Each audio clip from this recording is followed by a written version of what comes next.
నమస్తే, welcome to ATV.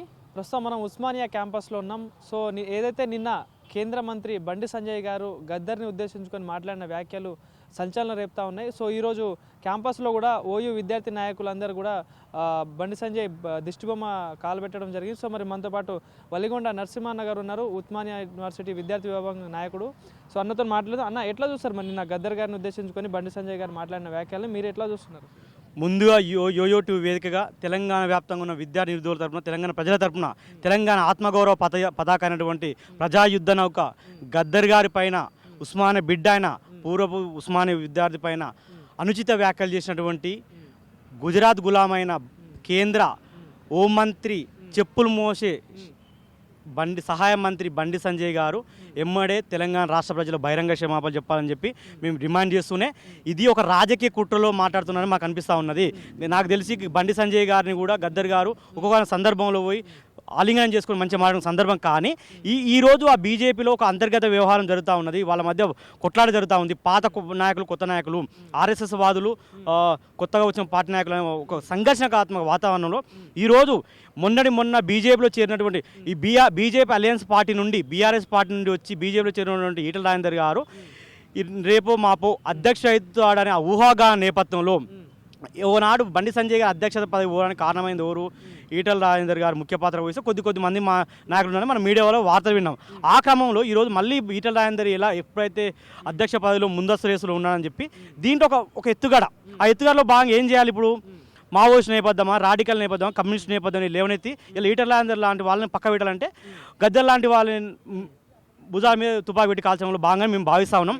ఖచ్చితంగా ఈ తెలంగాణలో ఉన్న బిడ్డలకు, నేల మీద పుట్టిన ప్రతి బిడ్డకు చైతన్యం ఉంటుంది, పోరాట నేపథ్యం ఉంటుంది, అది కమ్యూనిజం ఉంటుంది, అన్నీ ఉంటాయి. అన్ని భావాలు కలగలిపిన నేల ఈ తెలంగాణ. కాబట్టి ఈ విషయాన్ని మేము తీవ్రంగా ఖండిస్తూ ఉన్నాం. అంటే పద్మ అవార్డు కూడా గద్దర్ అర్హతనే లేదు అంటే కమ్యూనిస్ట్ భావజాలం, నక్సలైట్ భావజాలం ఉన్న వ్యక్తికి ఎట్లా ఇస్తామని చెప్పేసి అసలు బరాబర్ ఏమని చెప్పేసి అంటా ఉన్నారు. సో ఏమంటారు దీనికి?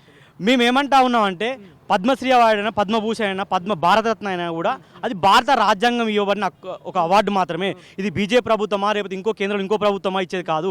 భారత పౌరులకు ఆయా రంగాల్లో సేవలు చేసిన వారికి ఆ రూలింగ్లో ఉన్న కేంద్ర ప్రభుత్వం భారత రాష్ట్రపతి ద్వారా ఇవన్నీ నామినేట్ చేయబడతా ఉంటాయి. ఆ క్రమంలో నీ ఇంట్లోకి ఇచ్చేది కాదు, నీ ఆర్ఎస్ఎస్ కేంద్ర కార్యాలయం ఇచ్చేది కాదు, నీ బీజేపీ కార్యాలయం ఇచ్చేది. కాబట్టి ఈ విషయంలో బేసరి క్షమాపణ చెప్పాలి. ఖచ్చితంగా ఈ పద్మశ్రీలు, పద్మభూషణ్ల కంటే కూడా అతి గొప్ప అవార్డు ప్రజాయుద్ధ నౌక, ప్రజల తరపున తన జీవిత పర్యంతం పోరాడి చచ్చే వరకు కూడా బుల్లెట్ గాయాలను పెట్టి కూడా ప్రజల వైపు పోరాడు. కాబట్టి ఆయన ముందు ఈ అవార్డులు మేము తక్కువ చేసి మాట్లాడలేం, కానీ ఆ అవార్డులకు వన్నె తెచ్చే వ్యక్తులకు ఇస్తే ఇంకా గౌరవంగా ఉంటామని మేము భావిస్తూ ఉన్నాం.